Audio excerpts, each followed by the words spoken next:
Hello everybody, this is Jay Black. Welcome back.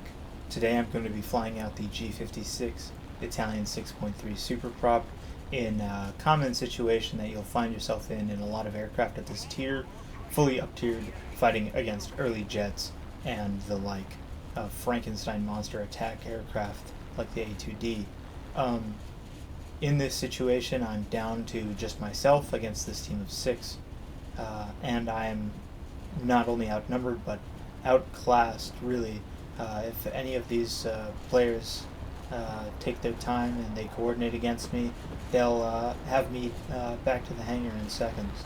So I need to play in the only way you really can in situations like this, which is to say, as aggressively as possible, going for the easy targets, trying to turn the numbers game um, back in my favor.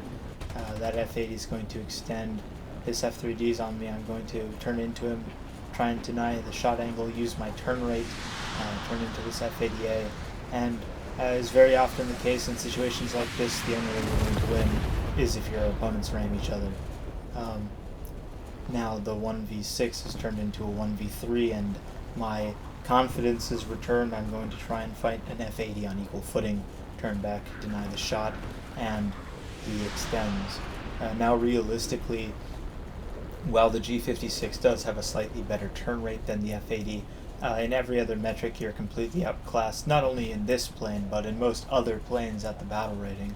So even if this guy brings the fight to me, this isn't going to be a cakewalk. Unfortunately for me, it looks like he's going to wait on his two teammates to return before he picks the fight with me. I'm just glancing over to check that they haven't returned from the runway. Now, in a situation like this, you might be asking, if you're 1v6, why are you chasing a plane that's faster than you towards their airfield?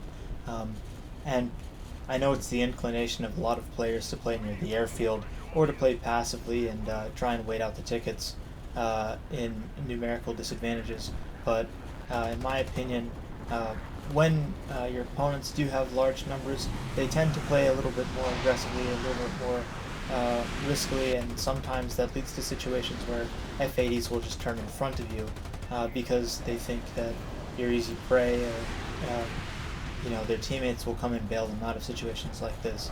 And I think it leads to more wins if you play more aggressively, even if you're at a numerical disadvantage.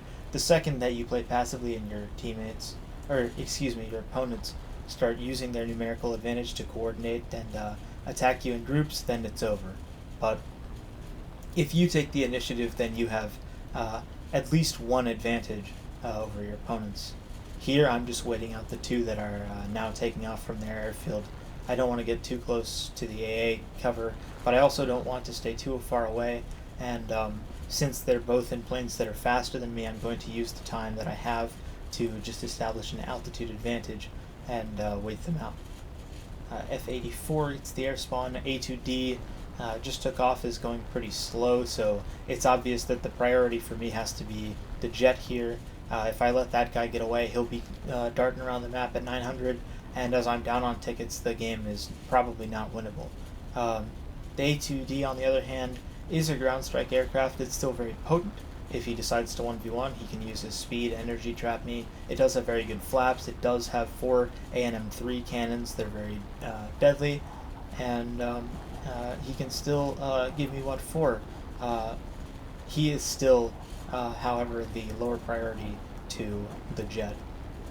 If this guy decides to keep running in a straight line, there's not a whole lot I can do. Fortunately for me, he turns in just a quick burst here, sends him away, and we turn back to deal with the A2D. My hope here is that if I bait him into a turning engagement, he'll turn enough. The A2D does not have the greatest energy retention, and then I can turn back into him and catch him while he's slow. Fortunately for me, he does follow. He brakes here, but it's too late for him. I do have more energy at this point, and he goes vertical in a direction that I can shoot him, and that's going to be GG. And there you have it. Utilizing the strengths of the G.56 and some aggressive play to turn what looked like a loss into a victory. Certainly not an expected result, but a welcome one to be sure.